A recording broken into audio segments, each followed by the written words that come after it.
So all the panelists are here. Okay, so I would like to start our annual meeting panel discussion for Asper Cascade chapter. It is a little small group, but I am so glad that people are able to come here. And particularly, I'm grateful that the two panelists are willing to take the time and present your thoughts about, particularly in relation to diversity, equity, and inclusion. So briefly about the ASPA Cascade chapter. ASPA, American Society for Public Administration, is a national organization for many people in the public administration, public service profession. We all have a regional chapter, and this is the member of the Cascade chapter that covers Oregon and the Southwest Washington. This last year, the ASPA Cascade chapter board members initiated a strategic planning and came to the kind of agreement that we would like to focus on social justice as one of our focus areas. And so as our first annual meeting event, we thought it would be useful for our members to hear from people who are actively engaged in the DEI effort in various different kind of organizations. And I just was able to kind of connect with Steve Lee from State of Oregon, Zinnia from TTSB, and then Latricia Tillman from the Washington County. And I would let you all introduce yourself, and then after you have the self-introduction, I will kind of start off with some questions, and you can respond to our questions as we go along. Okay, so Steve, do you want to go first? Good evening. I'm Steve Lee, and I'm the Affirmative Action Manager in the Governor's Office. The primary responsibility I have is directing and monitoring state agency fulfillment of their affirmative action and equal opportunity requirements. I'm an Oregonian who started my career in the legislature a long time ago. And knowing that being from Oregon and how challenging it was to be in a state where the Black population is so small, and kind of being in organizations where it was so difficult to navigate, being the only one in so many instances.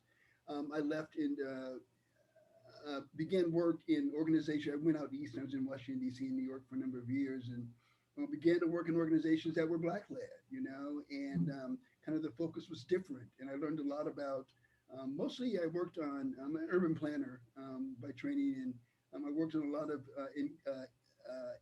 equitable engagement projects, and understood kind of the value of kind of real inclusive decision-making, and kind of how that tended to get us to sustainable solutions and things that lasted in communities because they gave a little bit more value to people's lived experiences.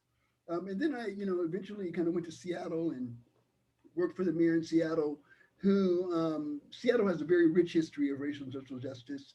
They were one of the first jurisdictions to create a race and social justice initiative. And basically it's a program that creates a screen for equity assessments for policy decisions. And when I left the city there, I came down here to be the affirmative action manager. And it's been kind of an interesting kind of growth in our office. But I'm here in Oregon. It's kind of interesting that I've kind of come full circle and back to Oregon to try to see if we can advance an equity agenda at the state level, which has its challenges that I'll talk about. But, I'm involved in racial equity just because I live in a state now where it's such an important thing to take on. Well, thank you, Steve. And Steve and I had a phone conversation on the potential DEI-related project. And I think we have to meet next week to further develop the conversation. So I'm looking forward to that. All right, so the next, I would like to invite Zinnia from Tigard-Tualatin Private School District for the self-introduction and the background. Sure, thank you. Hi, my name is Zinnia. I'm the Director of Equity and Inclusion at Tigard-Tualatin School District. And I am so impressed just by hearing from Steve and, and I am, my background is in special education, literacy, instruction as well. So I bring that background, and I've worked in early childhood over the last 2 decades. So very steeped in the field of education. I grew up in Long Beach, California, and grew up there in the 90s, and so I have that perspective. I moved here in 2003, and it was a bit of a culture shock, to be quite honest, to come to Oregon, and so that really painted my perspective as like a practitioner in education. And what I found was, there was a lot of, I think, fear in engaging in equity work in the schools. I feel like there's a disconnect between the desire to serve students and educate them, and the gap between understanding what it means to be culturally relevant, culturally sustaining, and how to practice culturally responsive teaching.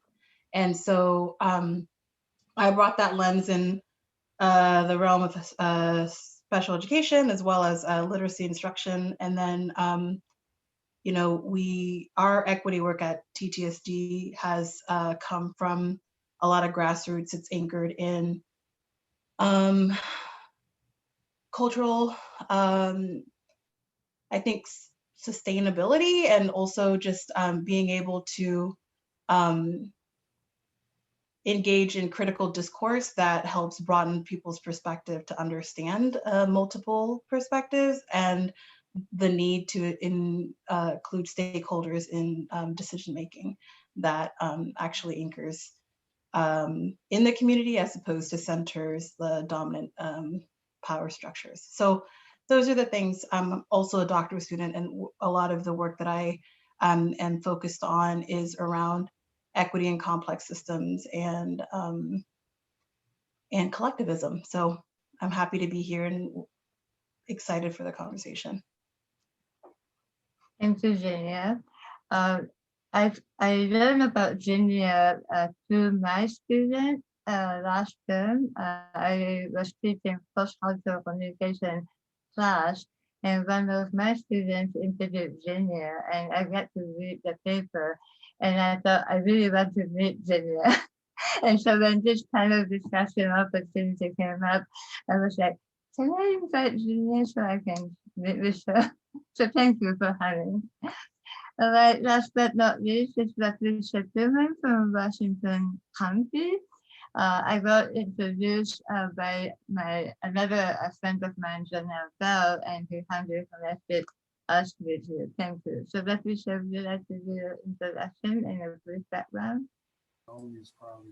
Sure. Thank you so much, Masami, and good evening, everyone. It's nice to see everyone here, especially Steve Lee, who I left, I don't know when, 7 months ago, something like that, when I left the state of Oregon to go to Washington County. Steve was my buddy.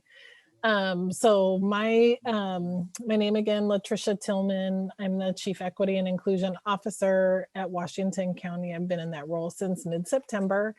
And my the opportunity there for me is as the inaugural Chief Equity and Inclusion Officer, which after doing some reflection and thinking back is actually the 5th opportunity that I've had to stand up an Office of Equity and Inclusion. I did that at Oregon Housing and Community Services immediately prior to coming to Washington County. And then also had the opportunity to do that at Oregon Health Authority when it was born as an agency, the Department of Human Services prior to that, and then at Multnomah County with the Health Equity Initiative. But I really come to this work more on accident. I was trained in public health, which I also kind of fell into accidentally by working at a community health center in Tucson, pretty much right after college, El Rio Santa Cruz Neighborhood Health Center. And so I come to this work by way of an opportunity to work in culturally specific healthcare settings, as well as work on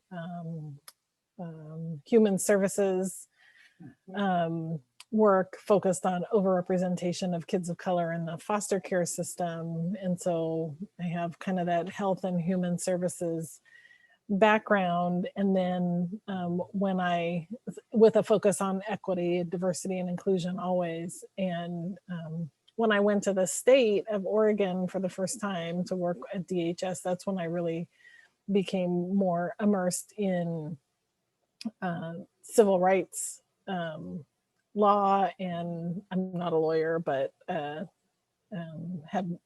really focused on helping the state fully implement civil rights law, especially as it relates to culturally and linguistically appropriate service delivery. So I'm happy to be here. You might hear a little background noise. It's after 5 in my house, and who knows what you might hear in the background.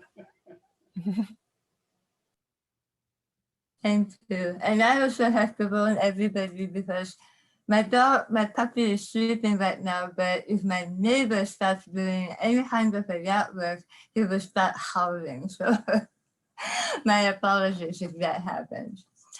So the first question we prepared was to ask each of you how you are approaching the DEI work at your organization, maybe currently, and also if you have any other examples that you want to draw on from your past engagement with other organizations.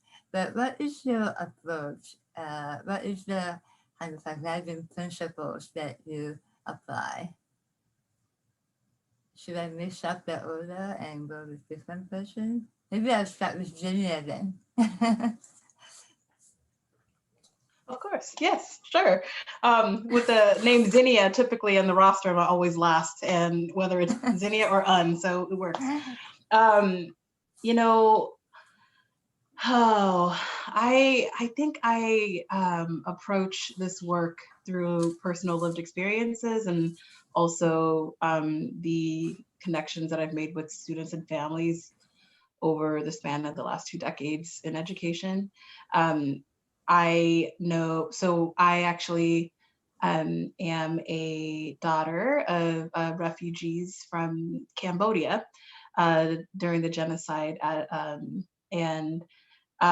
So that is a major part of my, I think, history and the impact of education.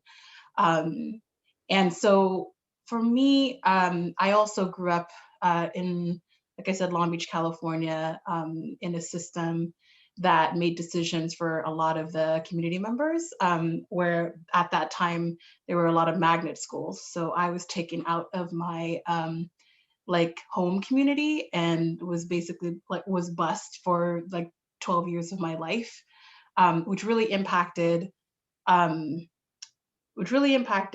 think, my personal journey around identity development and the aspect of kind of slowly finding myself, disconnected from my community because of that. And I, of course, had to learn all those things together. And that made an imprint for me, especially aligned to this conversation around public administration and the necessary steps to ensure that you are engaging with your stakeholders with whatever decision making that you have. So I am a big believer of understanding social political context, but also understanding your local context. So the importance of using that understanding, but also vetting it through your community members to ensure that whatever decisions you make are responsive to those specific in your community.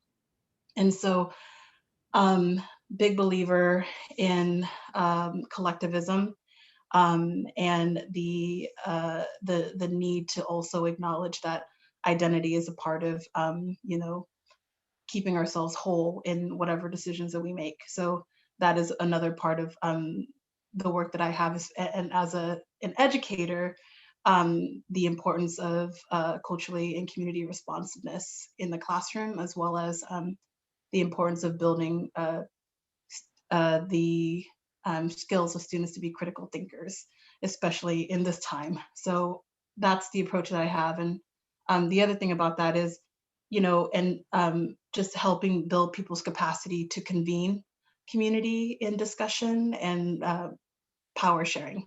And so that's kind of, I think, my first step approach to that.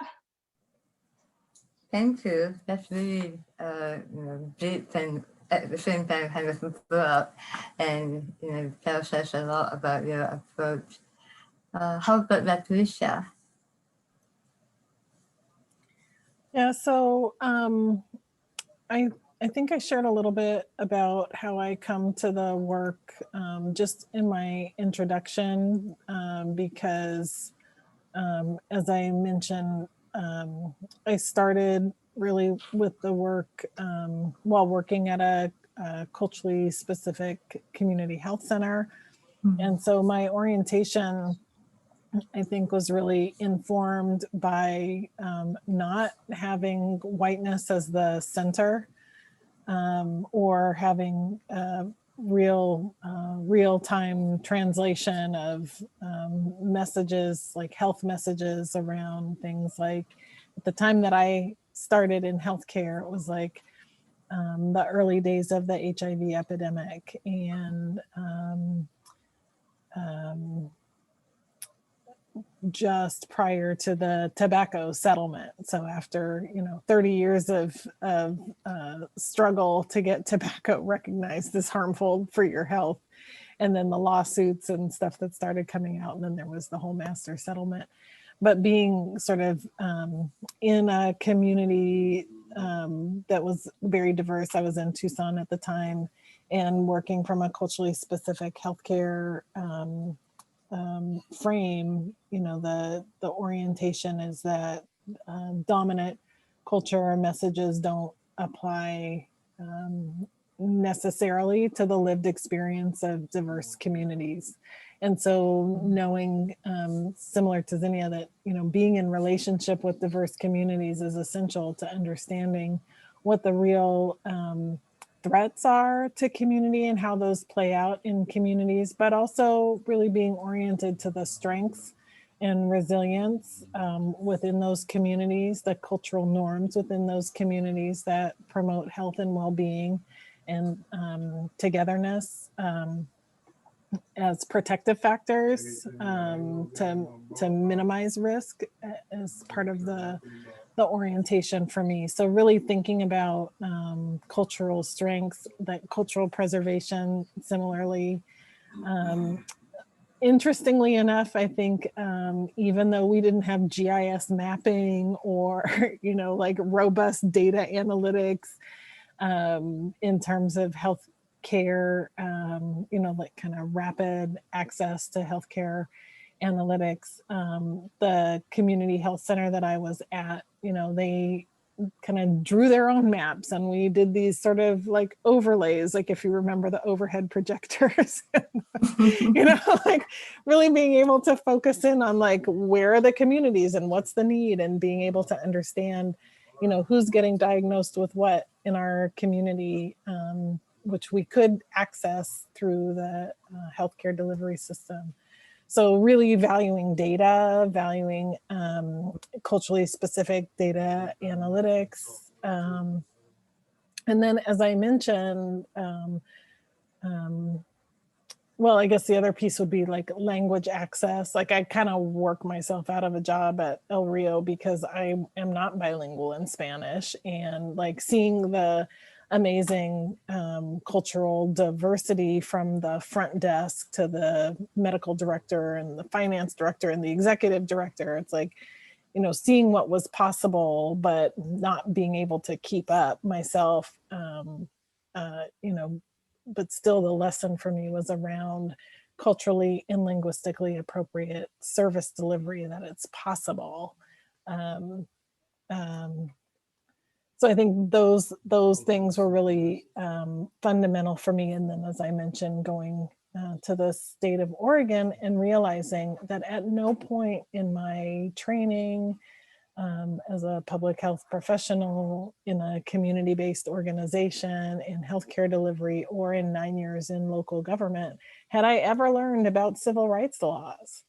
And so to me, like having that legal foundation that basically says it's not about your opinion or whether you want to do this or not, it is law. And for me, I think emotionally, personally, feeling like this work connects me to the work, the very courageous work of the civil rights movement is so powerful, that the work that we're doing, implementing that as sort of a launch pad, connects me directly to Dr. King and Ralph Abernathy and Ella Baker and all these other people. And, you know, in terms of the struggle and what they were able to leave as like a toolkit and a roadmap for where we go from here. Thank you. I just wanted to comment saying I'm also the chair of the Department of Public Administration at PSU.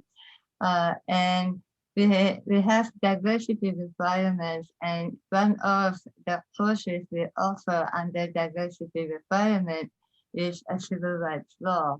So we are fortunate to have Dr. Cooper, who has the expertise on civil rights. And I'm so glad that you kind of highlighted the importance of the people in the public sector to have an understanding of civil rights. So I will emphasize that to my students, saying that I heard from you. Yeah. Well, and I just add really quickly that a lot of the public discourse that we now have around equity and racial justice, it's the same conversation that they were having in the 60s. It's just the language has been like, you know, polished a little bit and sort of updated, but it's the same issues. So yeah, we're working on the same set of fundamentals. Exactly. All right. Well, thank you. How about you, Steve? Your approach. So I'm going to talk about it. Kind of my view of the world is kind of around systems. And so it's taken me about 2 years to kind of figure out, something I've been with the state, kind of how is the state organized, you know, and kind of where are the best places to get in and affect some change. I'll tell you a little bit of story. So before Oregon was a state, there was a transportation commission, a fish and wildlife commission, and a forestry commission. Those existed before there was an incorporation of a state, okay? So they are what I call the spine of our state government. I don't think it's accidental that when you do the demographics around agencies, that those 3 agencies are 1, 2, 3 at the bottom in terms of diversity and the number of women in their organization leadership. Without fail, they are always kind of land in the bottom. And I think that until you can kind of crack that part of the system, it's really, really difficult to, you know, affect wholesale change. And so that's part of what I'm up against. The other piece that I realized is that the state has 41,000 employees, right? And so you got to kind of figure out, okay, where in there are the allies? And a lot of people kind of say, well, let's take on the toughest organizations first. Let's take on the Fish and Wildlife, the Forest Service, the Department of Transportation folks. And I say, no, that's not where I wanted to start. And so what I've been looking for and building is this small group of allies, right? So I have a slide that I can put up, Masami. If you let me share your screen, I can put it up and kind of talk a little bit about how I've been organizing my thinking. But And what's been exciting about the work is when I got to Oregon and started working at the state, people, I'm going to say confused, but people didn't really understand how I would distinguish diversity, equity, and inclusion, right? They thought that everything that I was talking about was about changing the representation of people in our workforce, not recognizing the fact that if the system is broken, putting more people in a broken system is not solving, but it's exacerbating the problem. For example, there was a big push on hiring women and women of color. So when I looked at the statistics, what I saw was, yes, we have a growing number of women Latinas in the workforce. However, they are clustered in the lowest paying jobs. And so if you just hire them for the same jobs, you're really perpetuating the problem. And so the state really has had a difficult time looking in an honest way at the system of human resources. And so that's kind of one of the things I've discovered. And then the problem with systems is that people get invested in them. And so it's really difficult for people to kind of be reflective and look at, I've actually built this system. And so part of what, I struggle with is kind of breaking through the denial that people don't understand the role that government has played in, kind of building racist systems, right? And what systemic racism has to do with government. They kind of go, well, we provide services and we do this and we do that. And the acknowledgement of the role of government is a disconnect, and it's really difficult to advance racial equity if there's no acknowledgement that there is a racial problem, right? The other piece of that is people are just not comfortable talking about race. And so when I went into a room around our budget, the way that it was organized was around diversity.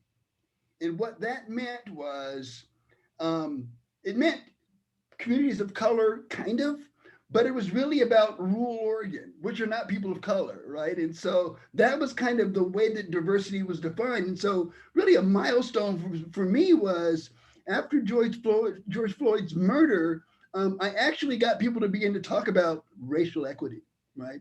It took that long for people to actually say race, right? And kind of on this equity issue to talk about what we need to do is take on racial equity. And, the governor, to her credit, kind of pulled us all together and said, I have 2 years left and I'm going to devote the rest of my term to advancing ways to dismantle systemic racism. The problem with my job and with her job is that they're temporary jobs.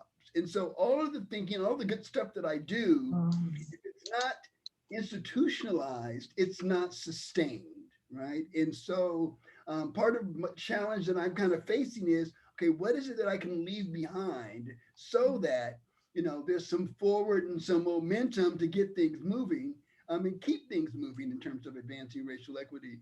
I often kind of say I have this, it's kind of like trying to calibrate momentum. So kind of when the governor kind of said she wants to, pivot and kind of devote resources to racial equity, she convened a council, right? And kind of asked them, how should I kind of prioritize state budgets and spending?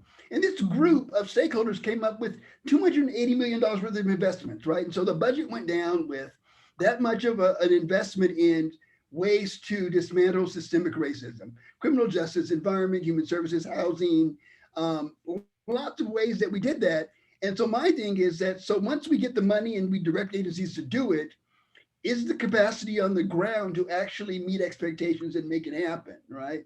Again, you've got 41,000 people, many of which don't even acknowledge that government has a role in ending systemic racism. And so that's really the challenge. And so, I think the good news is that people are slowly beginning to normalize being able to talk about race and talk about racial equity. The other thing is that there's leadership in the government in a way that hasn't been around in a long time.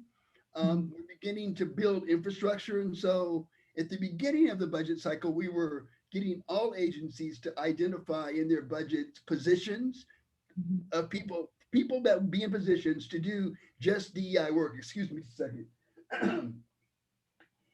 As the budget process kind of moved forward, we didn't have enough resources to have everyone do it. But several agencies already had done that. And over time, say since Tricia's been gone, I mean, Tricia was in an agency that had a designated person there And then, you know, since she's been gone, 7 or 8 other agencies have kind of identified people. So slowly we're building the infrastructure and the focus, right? And so that's what's great. And so that's some of the strategies that we're using to kind of embed this is to nurture leadership, create requirements, kind of legal requirements to do the work, dedicate budget work to do it, right? Budgets to do the work, to support it.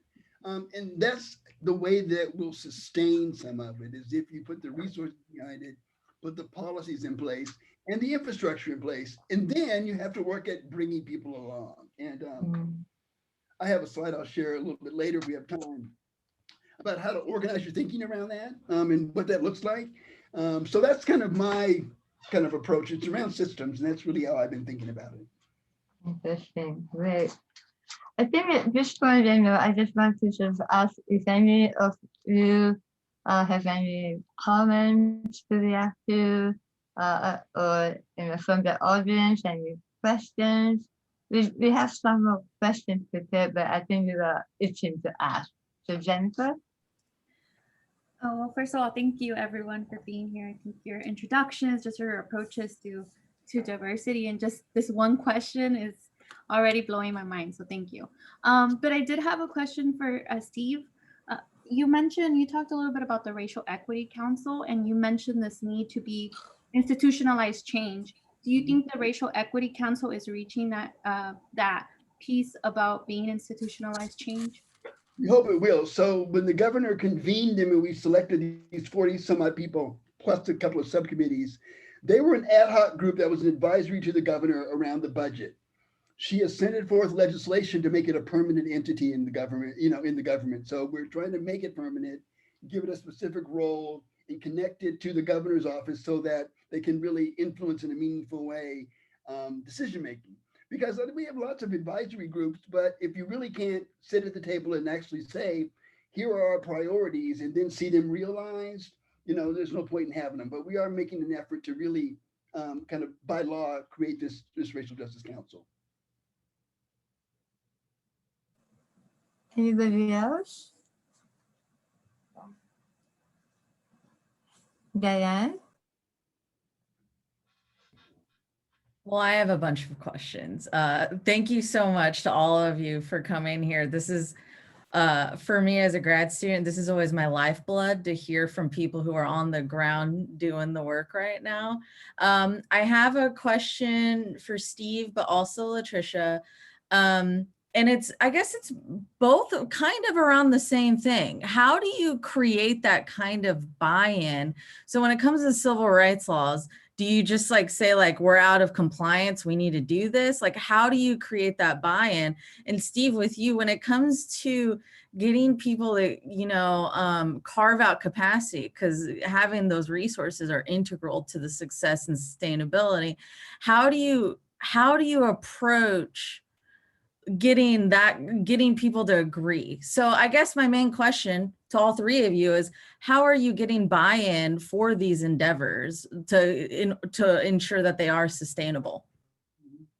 Tricia, you want to take off with the civil rights and the legal piece, and I can follow up on that? Yeah, sure. And I would just say that it's really not a linear process. I will just add to your earlier comment, Steve, that because the governor established the, Racial Justice Council on Racial Justice, that's how I'm structuring my community facing equity board for Washington County. So we learn from each other and play off each other. Somebody stretches, it gives room and permission for somebody else to also stretch along with that. So I just want you to know that, that work has ripple effects in other jurisdictions. We pay attention to what each other's doing.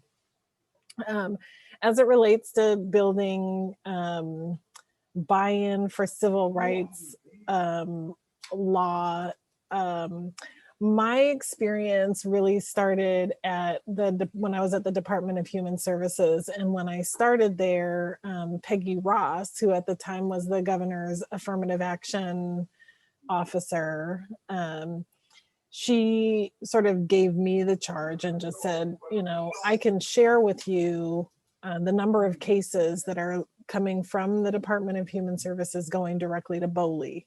The staff there don't trust the process for what's happening with discrimination and harassment. And so, you know, with that little piece of information, I was able to just start asking questions around like, well, what are we doing related to discrimination and harassment? And this was focused on employees primarily.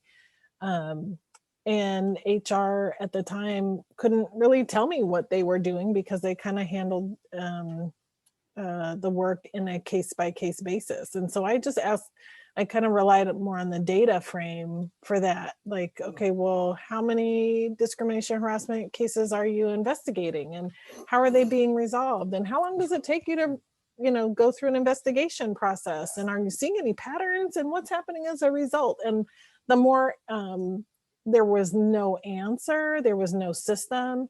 The way that I built buy-in in a health and human services world was by saying, you know, we need to approach this from a public health framework. Like what you're doing in HR is hospital care. People drive into the ER, you know, stuff is falling apart, crisis mode. And we have no idea how to prevent this because we're dealing with stuff on a case-by-case basis. It's hugely resource intensive. If it's going to BOLI, it's using legal resource. If we're settling, it's using financial resource. And so, and there was a culture there at the time that really was like a blame the messenger culture. So people didn't see, it's very, very much aligns with what Steve was saying. Like people didn't see, were not aware of how government systems create inequities, and people who aren't reflecting on that just perpetuate it. And so at the time, like if you were raising questions around like, well, how are employees with disabilities treated or whatever, the person who raised the question became the problem, not the issue of discrimination or harassment. So anyway, that kind of the fact that there wasn't a system in place really created the buy-in, because what we were doing was at that time healthcare reform. So it was the whole systems reform era. So as soon as so I think we just got a little grace and we were able to develop a system where we were able to pull discrimination harassment complaints out of HR, which is pretty much unheard of, and into our office. And the first complaint that we received was a woman who was being sexually harassed on her job by a contractor. And it was so clear cut. It was like, it was appalling the way that she was being treated by this contractor who was nationally known. Right. But and her documentation was stellar. And, you know, there was just so much, it was like such a glaring example that people were like, oh, this is really happening. And I think for me, part of the buy-in is saying, we talk in really proactive language, right? Equity, diversity, inclusion, it's all aspirational. What we forget is that there's a reason why we have to use those words. It's because there is discrimination, there is harassment, there is inequity. And people really didn't think about what I called the dirty underbelly, you know, of the organization, because it had always just been swept under the rug. And so the more that we shared examples of that dirty underbelly, right, the stuff that had been sort of hidden, the more momentum there was, because no one would say, you know, we need to do less, or we don't need to worry about that. I mean, the examples that we were seeing were so glaring that it kept reinforcing. So I'll just share, like when I started pulling discrimination harassment complaints out of HR, we had one investigator, and within 6 months she had 50 cases that she was responsible for investigating, which led to 2 and 3 investigators. And then we started asking questions about client civil rights. And so that led to additional investigators. And at the time, OHA sort of split out from DHS, and then DHS had to build their own investigative arm as well. So it just like the evidence reinforced the need for building more capacity. So just kind of build on that. So I don't know, Tricia, when you did that, it sounds like it was maybe 10 years ago or somewhere around when you were doing stuff with OHA. 2009 to 14, 15, yeah. So fast forward to now, and it's only in the last year that, and so part of it is that so how do you get people to comply? Well, some of it you got to shame them into it, or you've got to like call it out so that it's hard to ignore, right? And so showing people data, kind of what it looks like, it's really hard to kind of ignore it. You can decide not to do anything with it, but at least you have the information. So people oftentimes don't want to do good, but they don't want to say they don't want to do good. If you ask somebody, do you really realize what's going on in your agency? They're like going, we're doing a great job, So part of it is you have to call out the issue, right? And so it's only now, kind of what Tricia said, that I'm now kind of taking, because we had a conversation about this a year ago. So I'm now asking for, in the affirmative action plans, for agencies to now report to the governor what kind of cases do you get, how long does it take to investigate them, are there patterns, are there recurrences, where do they happen, how much do they cost? So we're collecting the information so then there can be some accountability, because part of it is that there's no accountability. There's none, no one's really kind of keeping a watch on people and, saying, what do you do? And I think that's generally the problem is that, first of all, and so what happened last year was the Secretary of State in that audit function did an audit of the system and said, you got all these problems. And of course, the agency looks at it and kind of goes, we agree. And I say, well, if you agree, let's do something about it. So part of it's calling out the issue. Part of it's some visibility of the issue. And you can't have people ignore it, right? The other thing that I try to do, and this is kind of the subversive side of my work, is try to, wherever I can, to shed light on an issue and then bring community in to keep an eye on it, because it creates accountability systems, right? If you got people watching you, then you're more likely to kind of behave well because you've got an eye on you. If we just do things and it stays within the government, I think sometimes things get lost. And so part of it is when you want people to do things is to create some accountability around it. I, working in Seattle, when we were trying to get agencies to do more racial equity work around policies and programs, basically I kind of got them to put it in a performance agreement. So when they sat down with the mayor, and the mayor could say, how many of these actually have you done?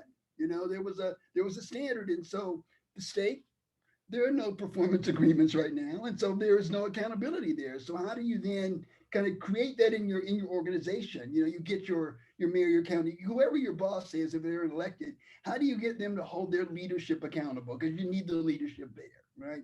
So it's the accountability, it's the visibility, it's kind of the buy-in, or I call it the shaming in to do it. So people want to do good, but they don't always don't know how to do it. So, did that answer your question?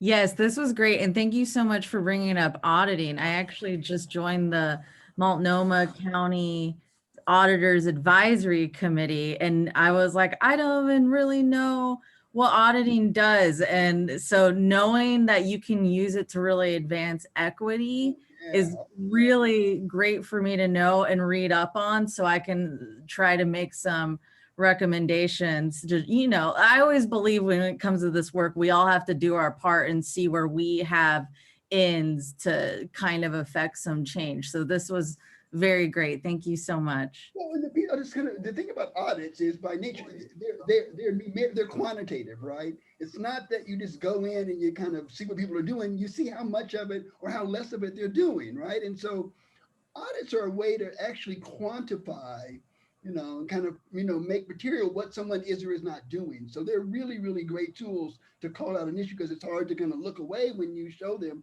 here is the data, right? And so auditing is a great way to kind of make people accountable by data. I'll just Okay, add too that I'm sharing the state of Oregon's audit report internally in Washington County to help support the building of a system. I'm just, I don't think we can reinforce enough like how important it is to have this sort of cycle of learn, reflect, try, share, learn, the whole sort of cycle of process and learning from our colleagues. Mhm. And I there was also wanted to ask Zinnia if you have any thoughts on getting a buy-in. I think my perspective might be a little bit different from the school. I'm working in the pre-K 12 system. So a lot of the work that I'm focused on is not, of course it's responsive, but a lot of it is hoping to be preventative as well, because as you know, our schools are the ones that are either reinforcing structures of oppression or working to disrupt and shift it. So I don't actually, so I didn't get to share this. The approach that I take is one that is, I didn't know it at the time, but it really is focused on recognizing the gap between, I think, people's quote unquote, either statement towards equity and their behaviors that either are aligned to it or not. And so sometimes being able to offer space for people to kind of grapple with that is where I feel those authentic personal, professional development for capacity to do, I think, right, or to do things that would close that gap between intention for equity and the actual outcomes. So I typically don't like to use the words buy-in because it's like I'm selling something, right? As opposed to what would that look like if this conversation around equity not only just benefits those that are pushed to the margins, but also heals you as a human being. Because guess what?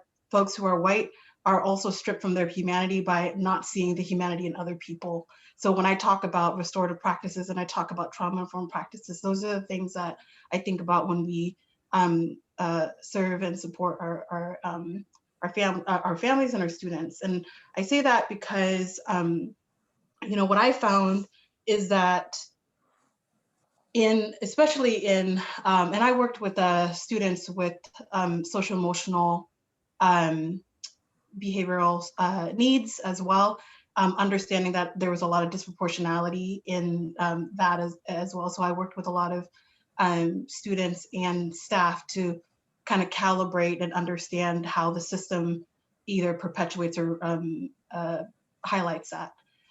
My work around this is, so people don't know, I categorize people's behaviors in many different forms. So there is this part of unconscious bias, but Joyce King talks about disconsciousness. So we can't also put it in this concept of dichotomous, either you are a racist or you aren't. I think all of us have racist tendencies that we have to account for and kind of grapple with ourselves.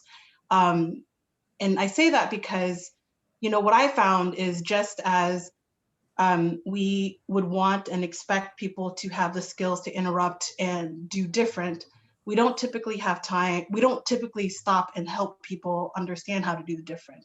So are we able to offer micro shifts in perspective? So the way that so talking about systems, I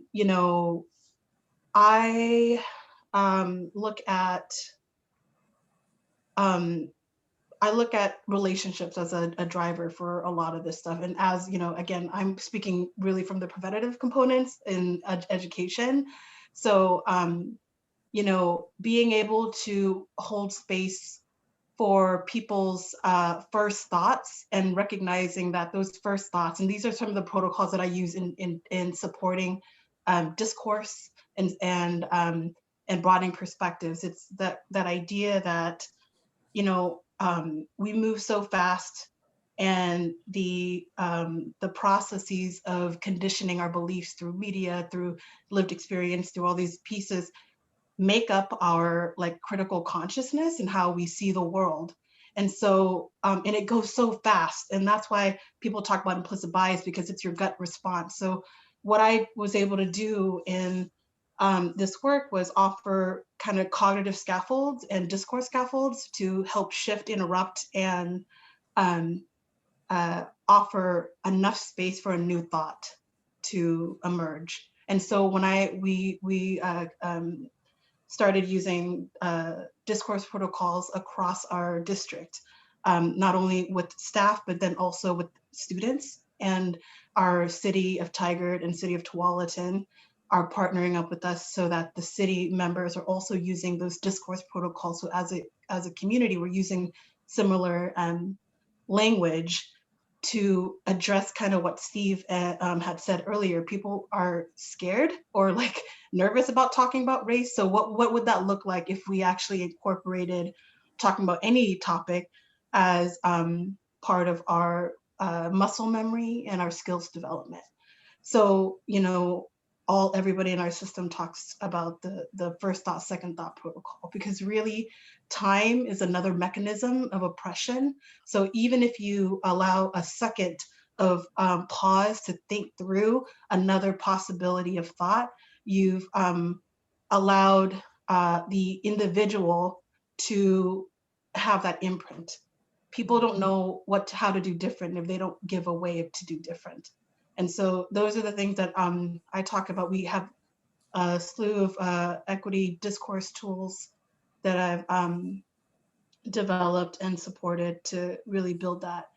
And that comes from critical theory, that understanding that it's kind of like for people to also reflect. You can either, I think, it doesn't really work as well with students to shame, right, and blame, because that kind of impacts their social emotional wellness.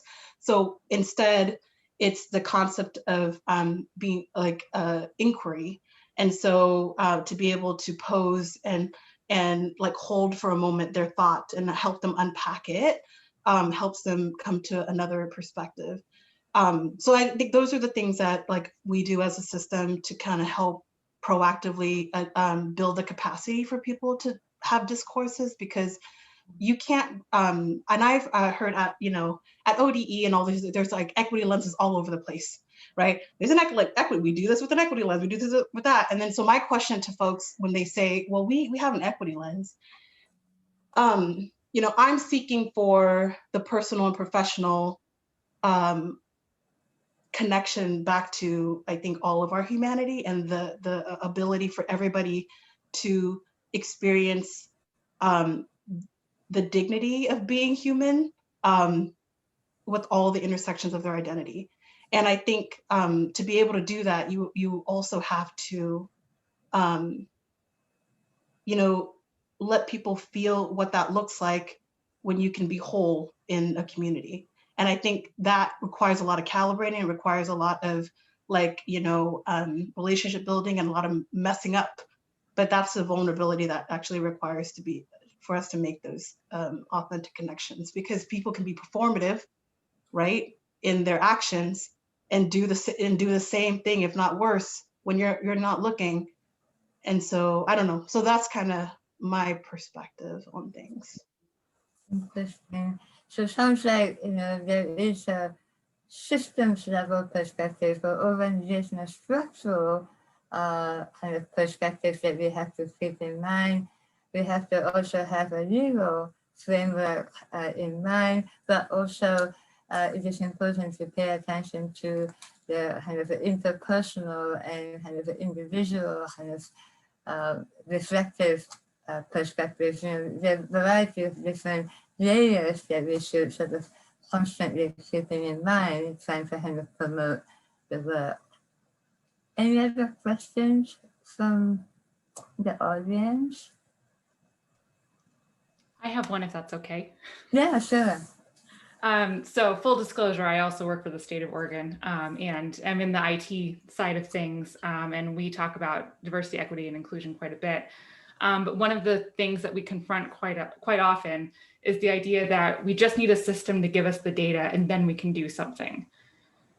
In terms of actually getting actionable data that reflects, at least some subset of realities that are being experienced by folks, what do you all suggest in terms of making sure that our actual data collection and the things that go into those kinds of systems that allow us to see what's happening also have that diversity, equity, and inclusion lens or set of lenses? How do we make sure that the inputs, if you will, are also serving our needs to reflect on others' humanity as well? Can I say one Zinnia had thing? the hand up. Mhm. Yeah, I just want to say something because I really wanted to, I thought about this when Steve was talking about audits, and Latricia was talking about audits as well. And I know that there's a conversation about quantitative data.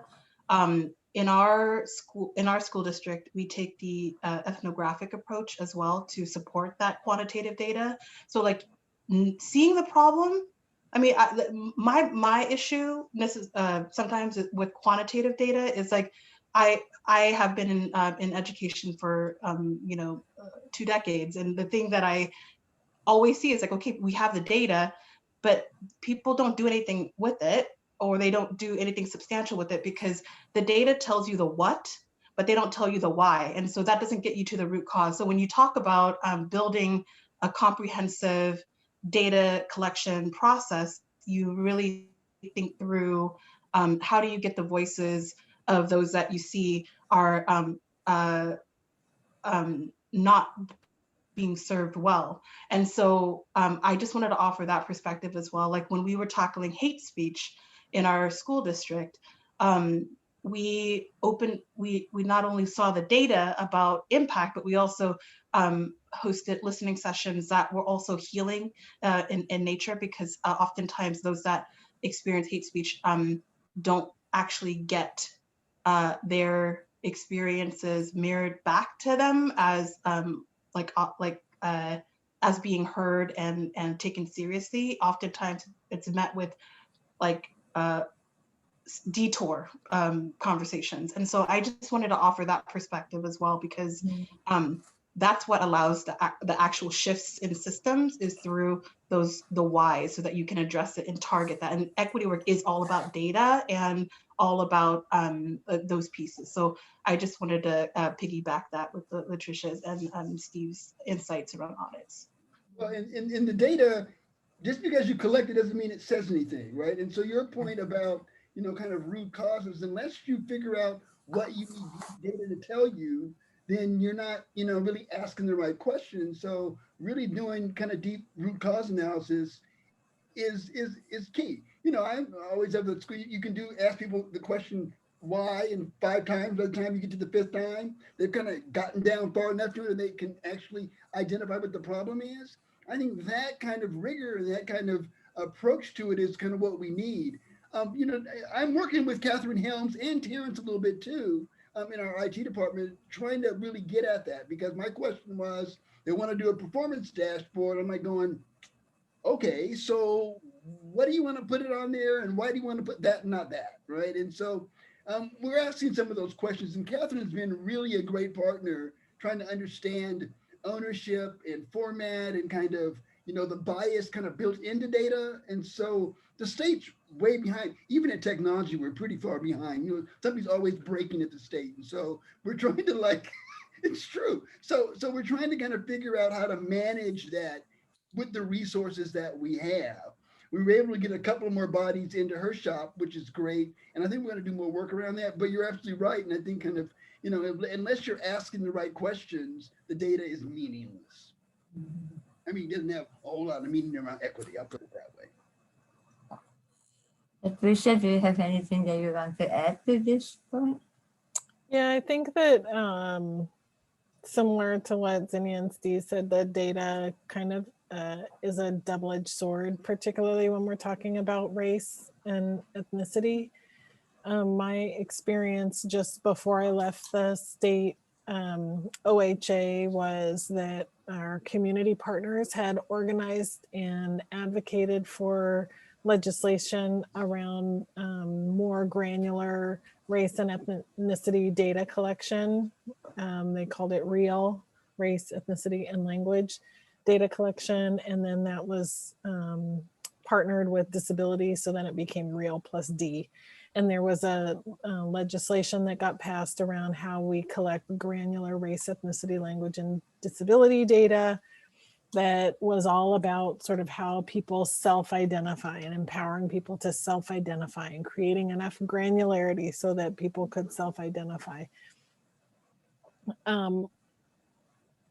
The level of granularity, I think, posed some challenges for folks in IT to be able to create systems that work there, or people who are designing forms who want to keep all the information on one page, you know, for what that's worth.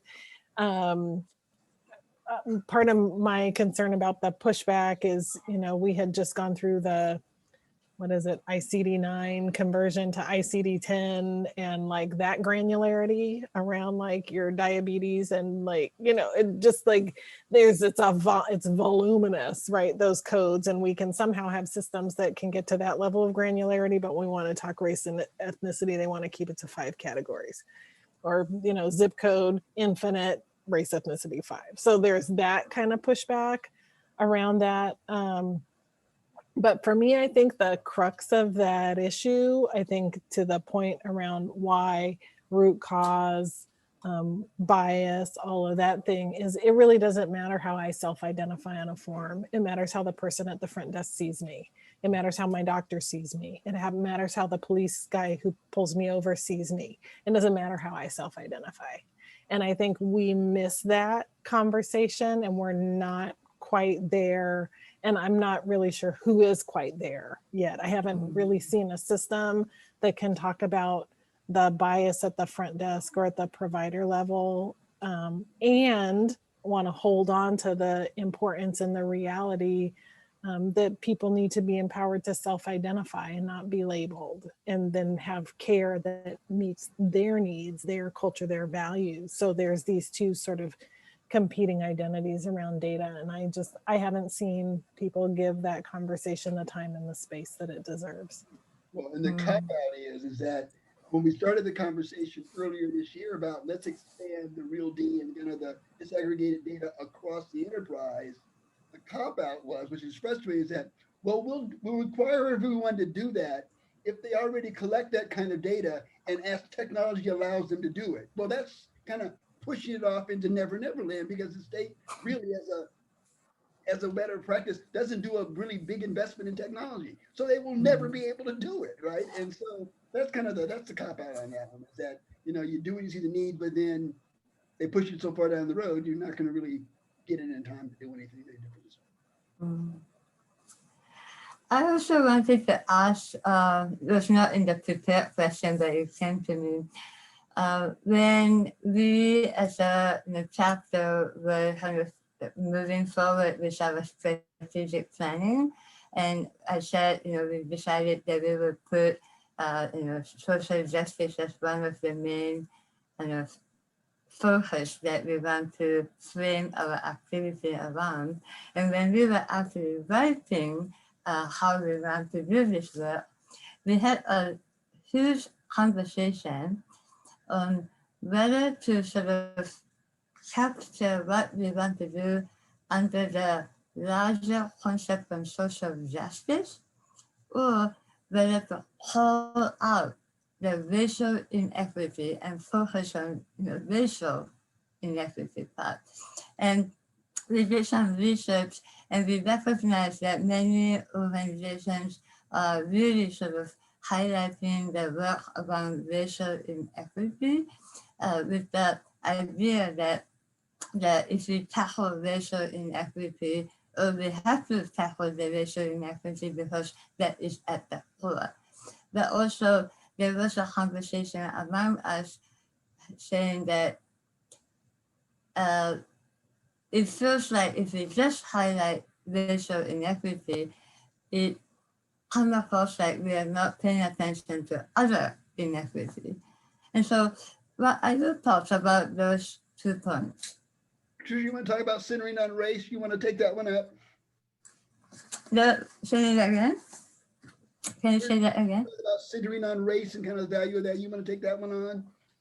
Yeah, I can speak briefly about that because Washington County has committed to leading with race, and that's something that we did also at the Oregon Health Authority, and we talked about race and, so that it's not an either or, it's a both and, but we lead with race and then we look at the vulnerabilities that come along with other ways that we institutionalize privilege for some and marginalize others. But also recognize that within the other sort of social justice issues, that those also, there's also inequity within those when you look at race or skin color, really is kind of the way that it plays out. So the language that's been used in Washington County is that jurisdictions that focus on race and racial equity tend to do better economically from a business case, and that when there is a focus on racial justice, everybody benefits. So other marginalized groups benefit as well. So I think that that's the approach that we're taking. I think the other piece is that in a white dominant culture society, white people can identify potentially with, someone in their family who might be LGBTQ or have a disability or be a veteran. And so are more inclined to have that conversation because they can personalize it a little bit easier than if they were asked to talk about race. And we know that in Oregon and in many other places, people are much less likely to engage with people of a different race than theirs. So there tends to be a little bit less of that coming from a place of compassion. Absolutely. So focusing on racial justice or racial equity does not exclude people's otherness or any other kind of it doesn't mean that you do any less for anybody else. It also kind of acknowledges people's lived experience. They're different, but at the intersection, if you take any measure indicators that people of color will always do worse regardless of the other identities that they have. And so if you can address things at a racial level, like Tricia said, everybody does better, everybody does better. Zinnia? So I absolutely agree. And I think my approach is more aligned with calling out the behavior and the outcome, right? So when people refuse to talk about race, they oftentimes offer counter narratives. So my framework also is through the concept of discourse. There's, discourse zero is the discourse that, is what you can find as detours, as well as explicitly racist comments. Discourse one is kind of what I am talking about around color blindness. So people use this concept of color blindness to either it's the deliberate and conscious refusal to account for race. And so Bonilla Silva, Ulichi and Beatty, and Tatum in the realm of education and social sociology talks about the impacts of colorblindness and how it gets upheld and reinforced through whiteness, individualism, and meritocracy. And the reason why that's so powerful is because after it's the post Jim Crow era and so forth, that's the new racism that we find ourselves in, is the soft hand of bigotry, right? Is the perpetual racial trauma that oftentimes gets imprinted onto our community, really. And so I like to name that and how it shows up in behaviors and discourse so that you can recognize it and be able to, I think, like Steve said earlier, to be able to shine a light on it and reflect it back so that people can see how it shows up in discourse, see how subtle it is, but how reinforcing it is as well. So I think the question that I would offer or ask you is, or as a group here, you know, what is your intention? Because if you are wanting to say, you know, if you are wanting to put out, you know, your commitment to racial justice and social justice, then you have to stand by that. And that means the integrity to do that within your own committee, personal and professional, is tied together when you're talking about equity work. You have to build your own critical consciousness before you can help lead others towards that. So that's my ask for you, is what's your commitment to that? If you're not ready to do that, I wouldn't put, you lose credibility when you say things that you're about to do when you obviously are not ready to do it. And I bring that to my equity teams and stuff like that. So be willing to commit to what you're willing to commit to. If it's aspirational, how are you building your skill set to do that? I see, that makes sense. But we have 15 more minutes, and so one of the questions that we prepared says, what are the advices you have to other public administrators, particularly the ones who may not be kind of tasked to do a DEI work, but working in the public nonprofit, you know, or public service arena? What kind of advices you have how those people can promote or work in the DEI arena? And I think Zinnia mentioned one, that, you know, you have to be critically reflective. You have to have a critical, you have to analyze yourself critically and see if you can really commit. I think that's a really good advice. But what other type of advice do you have? Well, I'll start. So I kind of go to people, not necessarily first, but I think that understanding, kind of mapping who you have to deal with, right? Who's in your organization.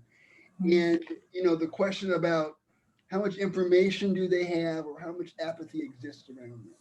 How engaged are they? How disengaged are they, right? So kind of putting people in that kind of frame is helpful. And then what you want to find, or you want to understand kind of, where's your leadership on all this?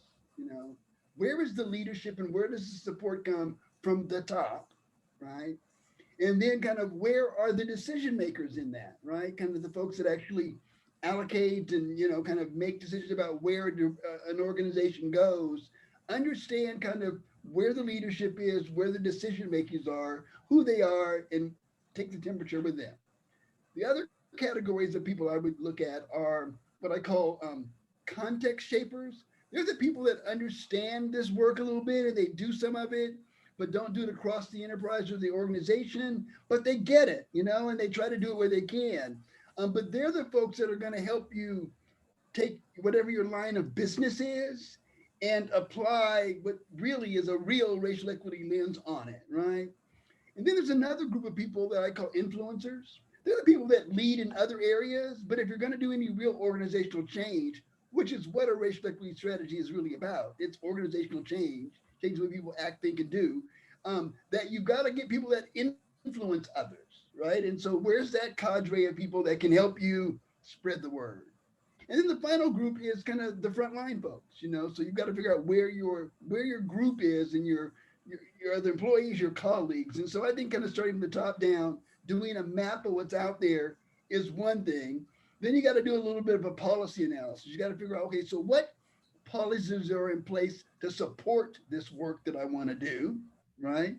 And where is my organization in its readiness to talk about what I want them to do? So there's an assessment, there's kind of a mapping and inventory of your policies, and then there's just understanding who you're working with. I think it's really important. So those are the kind of three things I would throw out there. Thank you. Latricia? Agree, ditto. And then I would say one is moving away from an either or kind of mindset to a both and mindset. And there's a number of ways that I think about this. One is what I was going to say at the beginning was, approach this from a long game perspective, and create opportunity, create space and opportunity to think about this strategically. But that's an either or mindset, because the other reality is, and I think we learned that this year, is you have to be ready to pivot and react. To the point of your question around George Floyd. And so you can't ignore the crisis because of the focus on the long game. So I think it really has, for me, become more of the both and in this moment, because we don't know what's going to happen next. We didn't know what was going to happen at the beginning of January. And we certainly didn't expect 2020 to turn out the way 2020 did, even though we've been in this long game for a long time. I think this is the hardest job. We used to joke in our office, like, it's not rocket science. This isn't neurosurgery. And yet we have sent people into space and we have done brain surgery. And so I think it might be harder than both, because we haven't, as a country, quite figured out how to advance the needle. The work has been happening for years, and really we haven't made a lot of traction in terms of social change, right? The indicators would suggest that we're losing ground. I do think that self-care is essential in this work. It is deeply personal as well as professional.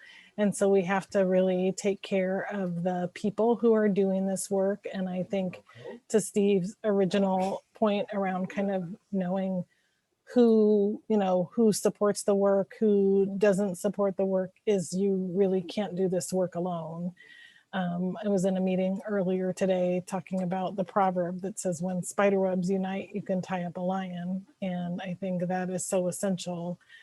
This work requires coalition, it requires mentors, it requires allies, it requires leading and learning. So I'm really appreciating the time on this call, because I continue to learn so much from Steve, and I'm learning from Zinnia, and I'm so glad that you work in Washington County, Zinnia. I'll be hitting you up later. But this is the essence of the work, is that you cannot do it alone. So I think that's, to me, to protect your heart, your health, your energy, to be able to stay in this a long time. Folks in the civil rights movement, I think, really did give us the pathway, which is collective action, and a multiplicity of strategies, but always collective action. Yeah. Yes, I just caught myself yes, yes, yes, and yes. And what's interesting is, I had a colleague that told me, once that, do we really believe that racism is ever going to go away? And one of the things that I had to help remind my staff and my district is that, so there are a couple of things that for us to remember, and I think it's along the line of what you're talking about, Latricia, is that it takes all of us all the time, always, because this is going to be a perpetual commitment, right, to address and continue that. And so one of the things that I realized was, I took away the stress of having to change somebody's mind, right? That is like, that's not my job. My job is to give enough space for you to see that there's another reality out there, and that you can, you know, as we build more imprints for that to happen, you know, I'm not in a fight with you. I'm not in a whatever with you. All I'm doing is offering that your absolute is not so absolute. And the other part of that too is when you talk about systems, I'm a big believer of systems thinking as well. And there's this concept for me, it reminds me of the story that you brought up, Steve. And, you know, in my system, what I try to remind people that is that a disconnected system is a system that breeds inequities and reinforces it. So it's our charge as leaders, as community members, to connect the dots, and so that we as a system talk to each other, so that we're not always starting over, or we're not always, you know, we have amazing foundation to grow from. And I think that's kind of what like Latricia's been like bringing up, right? And it is a powerful thing to know that you're a part of a bigger picture, and the ongoing quest to, like, you know, continue that. Hopefully we will get to some point where we can get some things figured out, so that we can have our future, you know, students, families, be able to take that work on, because it's going to be necessary. It's never going to be complete. So the minute that I released myself from saying, I'm going to fix this, which is also a huge, like, hubris, right? That's not the way to be, is, you know, that's when you start embracing that process, and that membership of something that not a lot of people stick with. So I hope that gives some solace, and know that you're not alone. And there's a lot of, you know, people that are cheering you on, because we can't do it alone. Say one more thing. Thank you very much for that. And I'm going to take off my systems hat for a minute. That's an ideal world, right? That's not the world. The reason why this work is so hard and so exhausting is because it's messy, right? It's so the idea of having a system out there is great, but I kind of think of myself as kind of a policy entrepreneur, right? You got to go where there's energy to get something done, right? And so, you know, don't wait until the system's kind of perfectly lined up. You say, if you see some people that are interested in moving the needle in a particular way, go to them, support that, right? It's kind of like, keep in mind, in terms of system, be clear about where you want to land, you know, kind of what's the end point, but be real flexible about how you get there, right? So be clear about your end point, but flexible about the means. I call that firm flexibility, right? But it really does help, you know, kind of create a system framework, but you just go where the energy is. That's the best way I can say it. Thank you. That's very encouraging, a really good perspective to have. So I just want to be mindful of everybody's time, and make sure that we wrap up at 7. So once again, thank you so much for participating on this panel discussion. I personally enjoyed so much, and I feel like I learned so much only just within this short time frame. And I hope you know, more people would have I wish more people were here to hear from you, but we recorded the panel, and there are some people who told us beforehand that they would like to come back cannot. So with your permission, we would like to share the discussion with other members if we get the request. Also, I wrote in my email that as a token of our appreciation, we would like to sign you up for the ASPA membership for a year, if you are not the member. And not that it will come with a lot of benefits, but it will give you access to the journal, some newsletters, some email, and also there will be a virtual conference coming up. And so you still have to pay the conference registration fee, but you can get the membership kind of rate. So I'm in the process of figuring out how exactly I do that. We got a permission from the ASPA National that we can do that. So soon, I hope that notification for your ASPA membership will come. I also, my apologies upfront for kind of having the communication being a little bit mixed up and the logistics on having the annual meeting and the panel was not very clear. We're just talking that we learned the lesson, so next time we'll do a little better job in organizing the event. And then also this is just information that I'm also an associate director for the Center for Public Service, which is one of the centers within our Hatfield School of Government. And I'm working with Jamel Bell. This is his idea. He came to us and said, I think we need to have some kind of a non-degree professional development certificate for people who want to engage in this DEI work. And so I'm so grateful that they came to us. We are going to work on it. And so as a way to do it, what we are thinking is, bring people like you who are already doing the DEI work and kind of have some brainstorming on what kinds of things it should be, the certificate curriculum should include, and kind of have a discussion. And then based on that, we can kind of try to put together the curriculum. And maybe we might ask, all of you to come in as a, lecturer, instructor, or something like that. It's still up, up in the air, and we haven't kind of formulated the specifics. But just wanted to share that that's in the works, and we will probably come into you for an advice. Also, in the process, we're thinking, this time we did a panel discussion, but maybe we can kind of ask each one of the people who are doing the DEI work to kind of do a speaker series. So more people can hear from more people who are doing the DEI work. So this is a little aspirational, but I know Jamel has a lot of energy.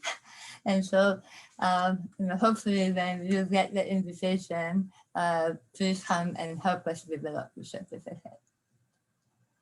All right. So with that, thank you. All right. So with that, I think it is just 7 o'clock. Thank you so much for spending the time with us.